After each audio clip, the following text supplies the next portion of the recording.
Sveiki, automoto fanai, šiandien mūsų partneris Sixt leido mums išbandyti naujovę, tai yra Hyundai Tucson 2024 metų specialus modelis, tai yra Black Edition modelis, kažkiek patamsintas, parodysiu, kiek jis turi privalumų, atnaujinimų. Na ir aišku, jeigu norit, tai šitą automobilį galima išnuomoti, mes čia dabar esam Vilniaus oro uoste, va, visai šalia yra parkingas, kur galite atvažiuoti, arba kai atskrendat į Vilnių, yra Sixt ofisas, pirmam aukšte, užeikit, išnuomokit, tikrai pabandykit dieną, 2-3 savaitę, kiek norėsit. Automobilis įdomus, kažkur čia atsiras kontaktai Sixt, kaip tai galima padaryti. O mes tęsiam mūsų apžvalgą, parodysiu, kasgi čia yra įdomaus. Pirma, kas krenta į akis šitoje Black Edition versijoje, dviejų spalvų kėbulas. Baltas kėbulas, juodas stogas. Man atrodo įspūdingai. Tikrai daug prabangiau iš karto automobilis atrodo. Yra patamsinti juodos spalvos ratlankiai, suderinti su ta viso kėbulo gama. Plastikas, apsauga. Jeigu mes žiūrim bendrai iš šio automobilio, kaip matot, plastikai eina iki automobilio dugno, tai kelnės visada bus švarios. Nebus jokio purvo. Va čia. Apie specifikaciją. Šis automobilis yra mild hybridas, 8 voltų turi bateriją, apie 180 arklio galių, 1.6 varikliukas, kaip ir Kia, kaip ir Hyundai, čia tas pats variklis, tai išbandysim kelyje. O dabar grįžtam prie automobilio, parodysiu, kasgi yra viduj. Elektrinė bagažinė, Hyundai raktelis, paprastas, 3 mygtukai, daryti bagažinę, užrakinti, atrakinti. Bet čia turbūt kam raktelis dabar įdomus. Įdėdė į kišenę, nes čia yra su mygtuku paleidžiamas automobilis, galime užvesti mygtuko paspaudimu, tai raktelis šiaip guli kišenė ir gerai. Dėl apdailos. Black Edition versija. Čia yra minkštas plastikas, audinys ir kas mane labai nustebino, čia irgi yra minkštas plastikas. Dažniausiai automobiliuose, būna viršų dar kažkiek paminkštinta, bet apačioj, pavyzdžiui, va čia būna plastikas labai kietas ir nelabai kokybiškas. O čia beveik iki durų vidurio eina kokybiškas minkštas plastikas. Čia yra oda, kaip ir piano, tokios spalvos, lakuoti porankiai, durų rankinėlės. Mygtukai, pilnai elektrinis paketas. Ir priekinis ir galiniai langai, priekiniai galiniai langai atsidaromi su mygtuku. Sėdynės mechaniškai valdomas, medžiaginės. Šiaip Hyundai, kiek mačiau, jie turi 3 tipų tokius sėdinių lygius. Pirmas, tai pats toks paprasčiausias, tokios medžiaginės, man nelabai patinka. Čia yra antras lygis, jos yra kokybiškesnis. Bet asmeniškai aš, jeigu pirkčiau šitą mašiną, koks patarimas po mano bandomų važiavimo, aš rinkčiausi hybridą, nes Hyundai hybridai nėra labai brangus, ten porą tūkstančių dametį ir pas tave gaunasi jau hybridas, ten virš 200 arklio galių, ten 230, kažkas tai tokio. Aš įdėčiau odinį paketą, nes odinis paketas, Hyundaius ką padarė? Ten odinis paketas apie 2000 kainuoja, plus minus, ten būna akcijų. Ir tada gaunasi, kad sėdynės reguliuojamas jau ne mechaniškai, o elektra ir visos sėdynės yra odinės.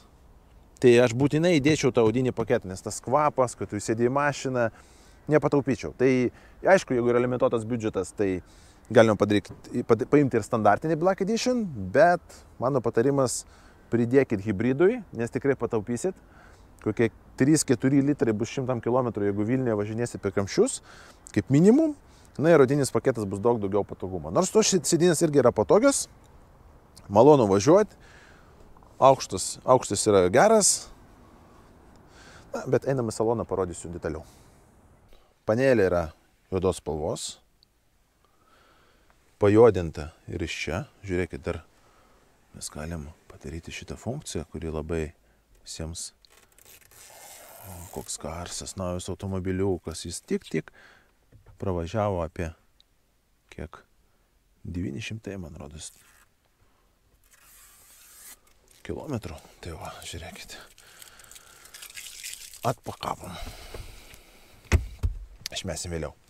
Tai va, kas yra Black Edition? Kodėl jis taip vadinasi? Mašina yra patamsinta. Lubos juodos spalvos. Stilius. Čia irgi juodos spalva. Panelė juodos spalvos. Ir bendrai tamsesnis visas automobilis. Ir iš šonų, kaip matot, čia blizgių detalių yra mažiau. Man asmeniškai patinka tie Black Editionai. Šiaip gyvenime man teko važiuoti ir vairuoti Hyundai Tucsoną ir praeitais metais, ir šiais metais, bet nevairavau Black Edition. Ir pas mane pirmas įspūdis, kai aš atsisėdau, galvojau, palaukit, aš kažkaip kapotą geriau matau. O pasirodo, Hyundai ką padarė? Jie pamažino priekinę panelę, padarė ją biškį žemesnę, kad matomumas būtų dar geresnis. Šiaip Hyundai ir taip turėjo, jeigu mes lyginam su kitais gamintojais, jų matomumas pas Hyundai buvo gan aukšto lygio. Tu viską matai ir iš šonų, ypač priekis, kažkaip kelia. Vat. O dabar dar pamažintas ir priekinis skydelis, tai matomumas, procentaliai nepasakysiu kiek, bet tikrai pagerėjo. Dėl skydelio kokybės, čia irgi toksai pusiau minkštas plastikas. Čia yra minkštas plastikas. Vairas odinis, šildomas priekinės sėdynės, taip pat yra šildomas sėdynės gale, minkštas plastikas čia, daiktadėžė, čia vietos daug. Bent grįžtam gal prie salonų ir pažiūrėsim kaip gale.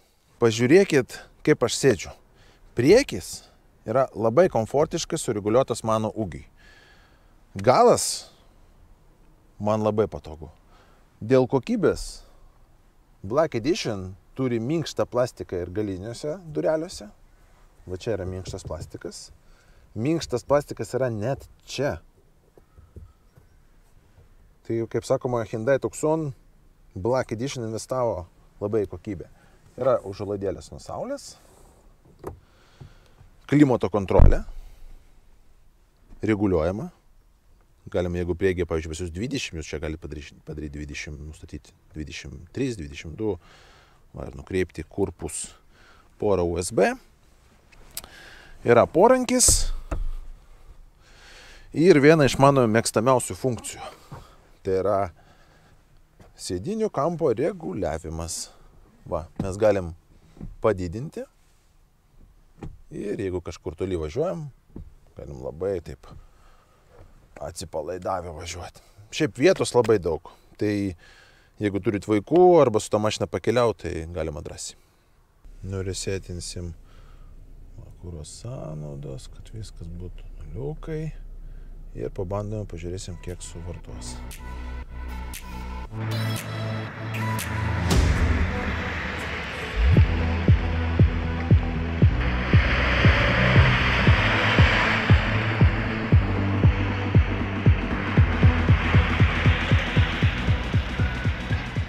Teks per lietų važiuoti, tai vertinsim, kaip ir valytuvai veikia.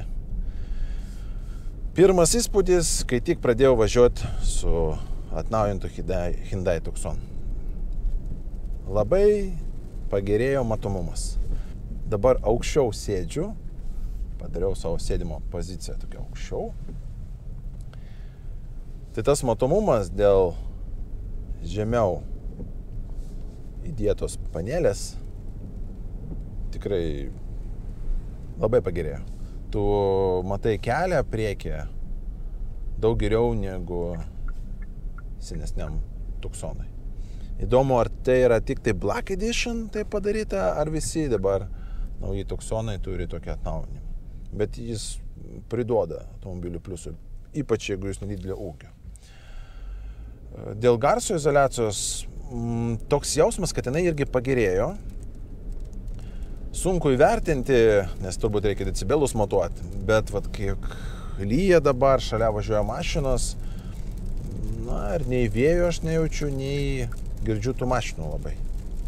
Pabandysim išvažiuoti į greitkelį, įvertinsim įsibėgėjimą.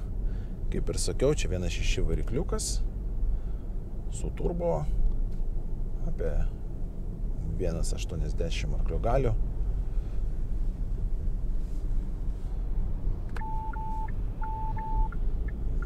blind spot sistemą, kuri parodo, ar šalia yra mašina, o dabar buvo mašina, jinai man perspėjo. Rikiuotis pavojinga. Tai pagalvota yra apie saugumą. Nu va, mes važiuojam 60, apie 60. Nes... Tai tokie greičiai, garso izoliacija labai gera. Jo, čia net, aš jaučiu, čia pagerėjo. Aš galiu meluot, bet man toks jausmas, kad čia garso izoliacija pagerėjo šitam automobilį. Į ką norėčiau atkreipti dėmesį, čia yra išmanusis cruise kontroleris su liaudišku slengu ar jaunimo slengu pasakyta. Vienu žodžiu, čia yra išmani greičio palaikymo sistema, tai mes galim didinti arba mažinti greitį, jinai mato priekyje važiuojančius transporto priemonės, prisitaiko, pavyzdžiui, mes galim ten 70 ir laiko juostą, ir prisitaiko, ir ženklus mato, ir laiko atstumą. Tai asmeniškai galiu ką pasakyti. Čia yra labai didelis pliusas, jeigu mėgstat pakeliauti kažkur ten iš Vilniaus į Druskininkus, į Palangą, kur reikia toli važiuoti keletą valandų, tai nuovargis su ta sistema sumažėja kaip minimum per pusę. Nes jinai, žinot, kaip būna, priekyje važiuoja mašina, tai jinai 90 važiuoja, tai ne 88, tai jinai ten numeta greitį iki 80, tai 95, nu būna tokie, kur nėra stabilumo gyvenime, ar kaip čia pavadinti. Va, o šitą sistemą jinai prisitaiko. Tai jeigu žmogus ten mėtosi plius minus 10 km per valandą, na ir ta sistema irgi prilėtina, pagreitina, tai tas nuovargis iš vis nesijaučia. Tai va čia didelis pliusas. Na ir plius palaiko juostos centre, išlaiko tą mašiną juostos centre, pati kažkiek pavairuoja, aišku, reikia laikyti vairą. Va, ir labai malonu, labai pamažina nuovargį. Na ką, pasibaigė mūsų bandomasis važiavimas. Ką galiu pasakyti dėl sąnaudų? Sąnaudos buvo apie 10-11 litrų. Biški daugoka, dėl to ir sakiau, kad reikia atkreipti dėmesį į hibridinę sistemą, nes hibridinė sistema suvalgys kažkur 6-7 ten plus minus litrų. Tikrai galės pataupyti. Ką galiu pasakyti apie šitą Black Edition? Asmeniškai man labai patinka dizainas. Tai šitą automobilį tikrai verta išvis pamastyti apie pirkimą, pamastyti apie nuomą, jeigu jums svarbus stilius ir dizainas, nes dviejų spalvų kėbulas, tie ratlankiai, pajuodintas salonas, atrodo labai gerai. Kaip ir sakiau, noriu padėkoti dar mūsų partneriui Sixt, tai yra šio automobilio šeimininkas, nuomos kompanija, kur galima išnuomoti šitą automobilį.